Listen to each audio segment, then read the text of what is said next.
Hey friends, welcome to the Empowered Homes Leadership Podcast. The purpose of this podcast is to encourage, equip, and challenge leaders to be the best they can be in all areas of their life.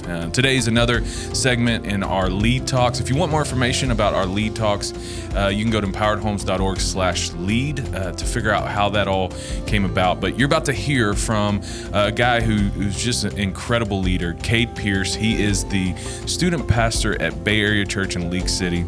And he's going to be talking to us today on faithfulness, the one true measure, and how our faithfulness throughout the years in leadership, how we remain faithful and how it impacts our ministry, but also our families and our leadership capacity.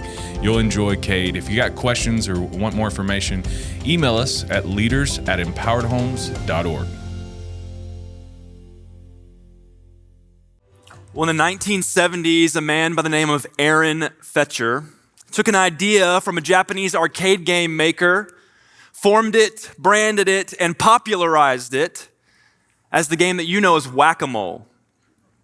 And you know the intent of the game. You hold a mallet as the game player with the intent of whacking the different moles that pop up along the game board. And the challenge of the game of Whack-A-Mole, and perhaps the frustration of the game of Whack-A-Mole, is that these moles pop up and they retract, and then they move across the board in a different way and pop up and retract. And so the challenge of the game is that your target of what is successful is constantly moving.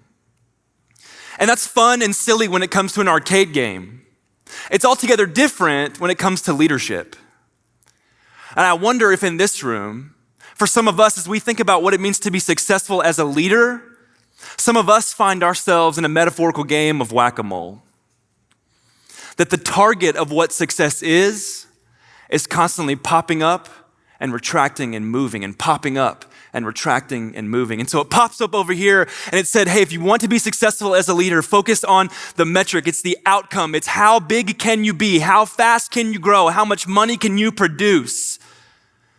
And then it retracts and it pops up over here and says, actually, no, success is something different. Success is the platform that you can build, because if you can build a really significant platform, you can say really significant things to a whole lot of people. And that would be success. And then it retracts and it pops up over here and says, actually, no, success is the legacy that you leave behind. How will you be remembered? That's what it means to be a successful leader. And we find ourselves turning from thing to thing to thing, putting energy and effort and all of our resource into this one thing, and then something else pops up over here and we turn and put all of our energy, effort, and resource into this thing, and then a new thing pops up and we put all of our energy, effort, and resource into this thing, because we are chasing what it means to be successful, and that target is continually moving. And while in an arcade game it's fun, in leadership it can be discouraging, frustrating, and exhausting, or all three. And what I want to put before you today is that there is a measure of success in leadership that has been, is, and will be constant, and that measure of success is faithfulness. In fact, I think you could say it like this, that faithfulness is the one true measure of success in leadership. Now, I hope at this point, your question to me is, well, that's great. What does that mean? What does it mean to be faithful? How are you going to define it? Because, kid, you better give me a target to aim at, because I'm a leader. I want to be successful. So what does it mean? A definition that I've heard before that we will work with and tease out is this. Faithfulness is long obedience in the same direction. Faithfulness is long obedience in the same direction. Let's pull that apart to better understand it. So here's what's required. Faithfulness is measured over time. It's long. Faithfulness is measured over time. It's long. We're in Texas, and in Texas, we are proud of our oak trees. It's a staple of who we are. We cut it and smoke meat and eat it. As a result of it, we're grateful for oak trees that are produced in Texas. So just imagine if you had seeds of an oak tree today in your pocket, and you went home to your house, dug up the earth, threw those seeds in the ground, covered up that hole with the dirt, and you did all that it took for that seed to grow into an oak tree. You watered and you fertilized and you did everything that you needed to do. And imagine if I knew that, and a year from now or 2 years from now, I decided to come to your house to gauge you and the success that you've had in growing an oak tree. and I rolled up to your house and I saw in your yard about 1 foot to 18 to 2 foot tall twig coming out of your yard. That's your oak tree. And imagine if I said to you, I don't think you're very good at this whole oak tree growing thing. I don't think you've been very successful. I hope that you would respond to me, that's ridiculous. Because the success of growing an oak tree is measured over time. It takes 20 to 40 years for an oak tree to mature. It's measured over time. And so is success in leadership, because faithfulness is measured over time. And so my question to you is, are you willing to put in the time? Are you willing to put in the time? If your pursuit of success as a leader requires success to come quickly, you may find yourself compromising in whatever ways you feel you need to in order to get the results that you want. And I'm telling you, you're aiming at the wrong target. Faithfulness is measured over time. Second, faithfulness requires obedience. It's long obedience. Faithfulness requires obedience. Ask yourself the question, am I doing what God requires of me in the place that God has entrusted to me? Am I doing what God requires of me in the place that God has entrusted to me? So many of us can think about where we want to be and don't think about where we are and being faithful right where we are. So think, am I being obedient to what God has said to do, where God has said to do it?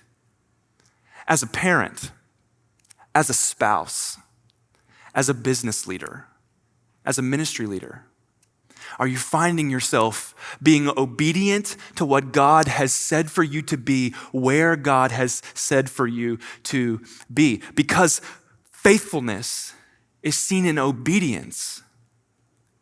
And because that's what faithfulness looks like, that's what success looks like. Additionally, ask yourself the question, would I remain obedient to God even if it meant that my platform was eliminated, my audience or client base shrunk, or the path ahead became more difficult as a result of my obedience? Would I remain obedient? Because obedience is what it looks like to be faithful, and as a result, that's what it looks like to be successful. I asked a guy that mentored me, what's the biblical picture of faithfulness? And he said, Daniel. It's Daniel every time. And so in faithful obedience to his God, he refuses the king's food.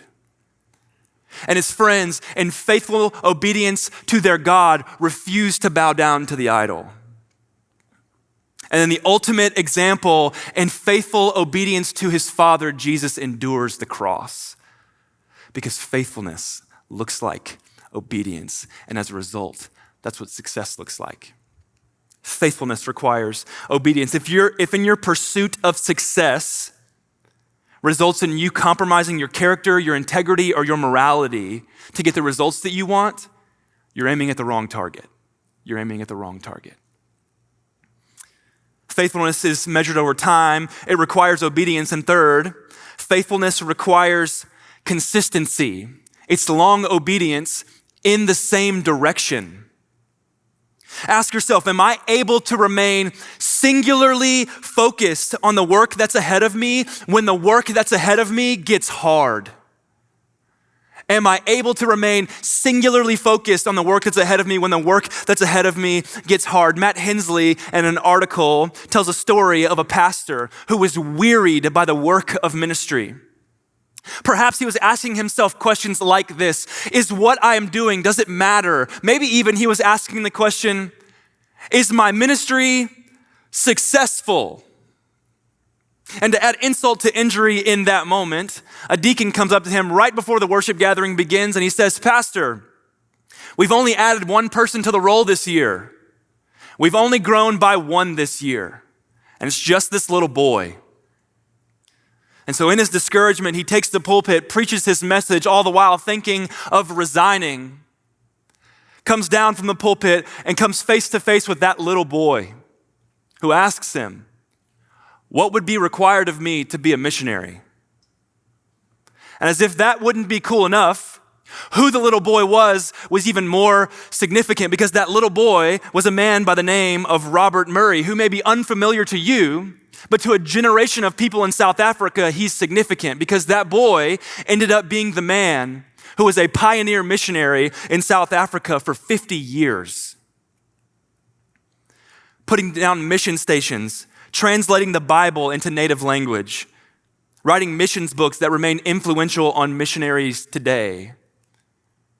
You see, the discouraged pastor still took the pulpit, opened the scriptures, and delivered. Because often, success looks like faithfulness in the way of consistency, of remaining singularly focused on the work that's ahead of you, even when the work that's ahead of you is difficult.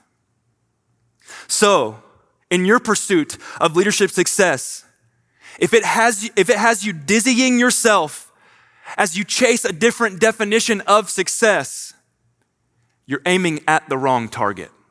You're aiming at the wrong target. So as you lead, are you aiming at the right target? Are you aiming at the right target of what it means to be successful as a leader where you are? Because for us, what we long for and God willing will one day hear is not, well done, good and successful servant. We will not hear, well done, good and organizational growing servant. We won't hear, well done, good and famous servant. We won't hear, well done, good and visionary servant. We will, God willing, hear the words, well done, good and faithful servant.